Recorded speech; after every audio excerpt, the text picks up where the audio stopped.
Hello guys! Hello Leo! Welcome dito sa aking channel. Kapalaran 888 Leo. This is bi-weekly reading. So, from October 16 to 31, 2025 Leo. Okay, first card mo dito is number 15, number 6, Lovers. For the second half of October, nakikita ko sa'yo dito na maybe there's a love offer, possibility ng love offer.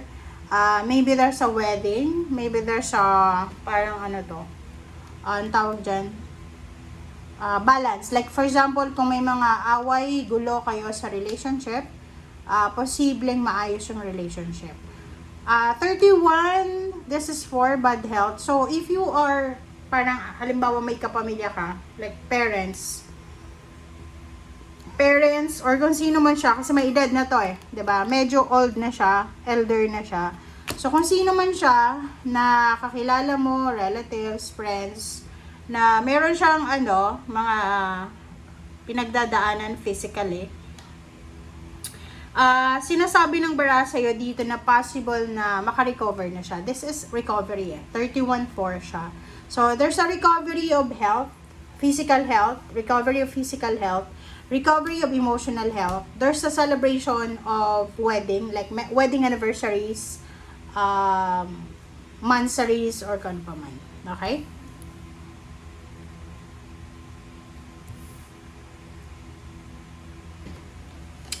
Alright. Leo.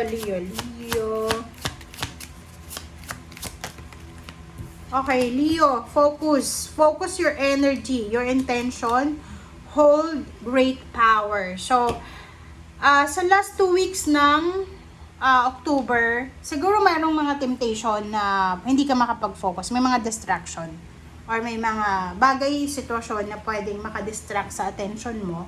So, sinasabi ng barahan na to na kailangan mo daw mag-focus. So, make sure na gamitin natin yung energy natin sa tama lang, 'di ba? Like use your energy sa pwedeng makatulong sa iyo or sa makabuluhan lang. Okay? Focus your energy, your time, your energy, your love, your attention, your money, parang ganon. Huwag mong sayangin ang panahon. Alright, Kali, endings and new beginnings. So, meron dito na mga Leo na may kailangan kang i-release diba? The old must be released so that the new can enter.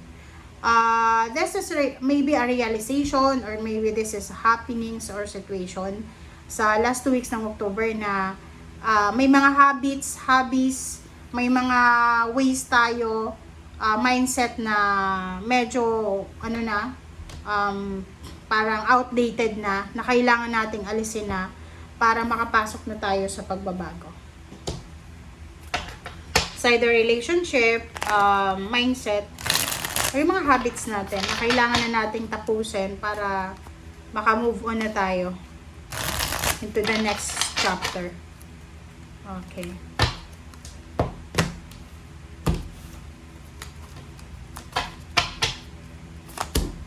Alright, 5 swords, Hierophant. This is giving up. Okay, so kung makikita mo dito, Leo, maybe conflicts about relationship. So maybe meron kang business, Leo, na kailangan mo na talagang i-give up. Siguro mayroon kang business na parang kahit alam mo na luging-lugi ka na, tinatry mo pa rin siya na ayusin, buhayin, parang gano'n. Maybe there's a relationship also, like friends, family, or acquaintance, or office relationships, na kailangan mo nang i-give up. Okay? Eight of Swords, sinasabi ng baraha, yun na nga, yung mga pain and heartaches natin dito, yung mga old natin, old grudges, resentments, yung mga habits, mindsets, belief natin na outdated na kailangan na nating i-let go, ay kailangan na nating i-let go para makuha natin yung Queen of Cups. Kumaga acceptance to Halimbawa, isa kang Leo na tapos ka pasado ka sa board exam. Ano man ang profession na yan. Tapos, hindi ka makahanap ng trabaho na related talaga dyan sa pinag-aralan mo. And yung mga available na jobs ay yung hindi siya related sa trabaho. Maybe, sa panahon ngayon, kailangan mo munang i-give up kung ano talaga yung pinag-aralan mo. So, kung ano yung available, yun muna yung kailangan mo bigyan ng focus. Kasi masyadong ano ka na stagnant, kumbaga. Na-stagnant ka na, stuck up ka na sa belief mo na eto yung tinapos ko, eto yung kailangan kong trabahuhin. Diba? Okay, the Hermit, you need peace of mind. Okay? You need reflection. You need meditation. Okay? Mag-meditate ka sa 2 linggong ito. Pag-isipan mong mabuti. Hanapin mo yung peace and harmony.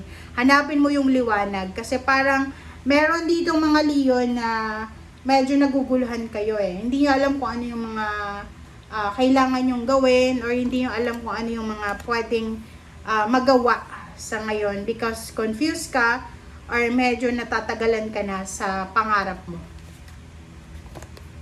Alright, so, diba? Nandito yung Wheel of Fortune, 10 of Cups, Page of Cups, and the Hermit. So, sinasabi ng bara sa'yo na para sa future, na kaligayahan mo, pagbabago, and happiness, and contentment. Ngayon pa lang daw, Leo, tanggapin mo na kung ano yung mga dapat tanggapin. Kasi gano'n naman talaga para maka-move on ka, or para diba, para makapasok ka na sa bago, sa pagbabago, kailangan mo nang i-release. It's either your past relationship, past job, past dreams. Kasi minsan, marami tayong gustong mangyari sa buhay natin na ayaw ng Panginoon, ng universe. Hindi natin pwedeng pilitin kasi wala tayong control diba? So, ang sabi sa'yo ng barahan na to, na oras na, ang linggong ito ay oras na para mag-isip ka.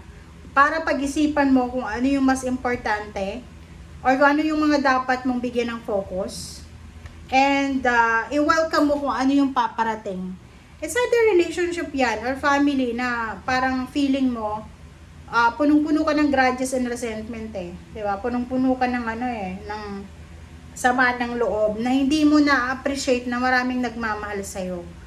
Okay? So, 10 of Cups, sinasabi ng barahan na once na naka-let go ka na, once na nakaalis ka na dyan sa old belief mo, unti-unting magbabago ang lahat. Magliliwanag ang lahat Kasi, pag masyado tayong confused, masyado tayong nasasaktan, masyadong mabigat yung dinadala nating, sakit.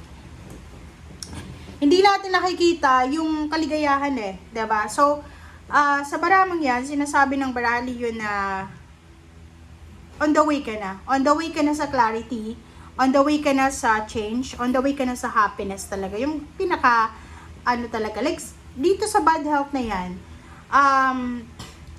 siguro may kapamilya ka na kailangan niya talagang asikasuhin yung health niya, pero may mga habits siya, may mga bisyo siguro na kailangan i-give up, pero hindi gina-give up. So, oras na para dun yung bigyan natin ng focus. Okay?